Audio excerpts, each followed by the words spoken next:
Bonjour M Provence, je suis Dr Maubon, je suis urologue à la clinique Clerval et je vais vous présenter une intervention de l'adénome de prostate. Une intervention qui dure entre 40 minutes et 1h30 généralement.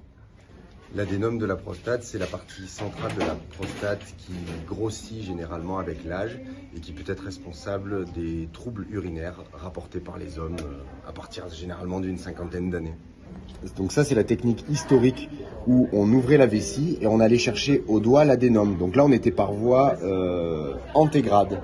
Maintenant, nous, par voie endoscopique, on arrive par là et on fait par voie rétrograde. Ça, c'est donc notre technique d'énucléation laser. Une fois qu'on a refoulé l'adénome dans la vessie, vous voyez qu'on a libéré complètement la loge. Du coup, on comprend que quand la vessie va se contracter pour se vider, ce qui était complètement obstrué avant ici est complètement désobstrué. Donc, du coup, les gens, tous les symptômes urinaires vont disparaître. On ne termine pas l'intervention comme ça. Il faut retirer cet adénome. Et là, on a un morcellateur à notre disposition qui nous permet d'aspirer et de morceler cet adénome, de l'envoyer en analyse pathologique pour s'assurer de la bénignité des tissus et non du caractère carcinologique.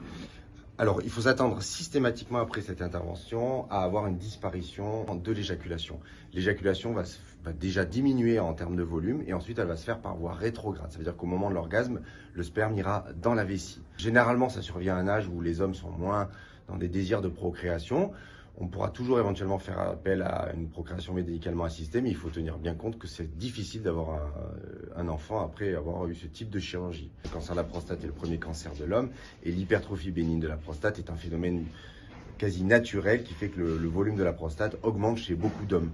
Donc ce sont des pathologies qui sont souvent liées, mais qui par contre n'ont strictement aucun rapport. L'hypertrophie bénigne de la prostate, on va dire que c'est un phénomène plus qu'une maladie. C'est les patients qui vont venir consulter eux-mêmes à cause de leurs troubles urinaires.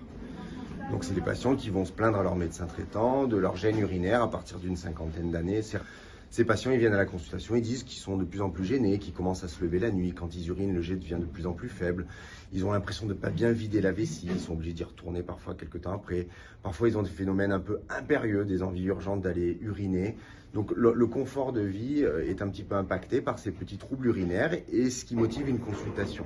Il n'y a pas de méthode, de mécanisme, d'alimentation, d'attitude à adopter pour prévenir cette hypertrophie bénigne de prostate qui surviendra quoi qu'il arrive en fonction des patients.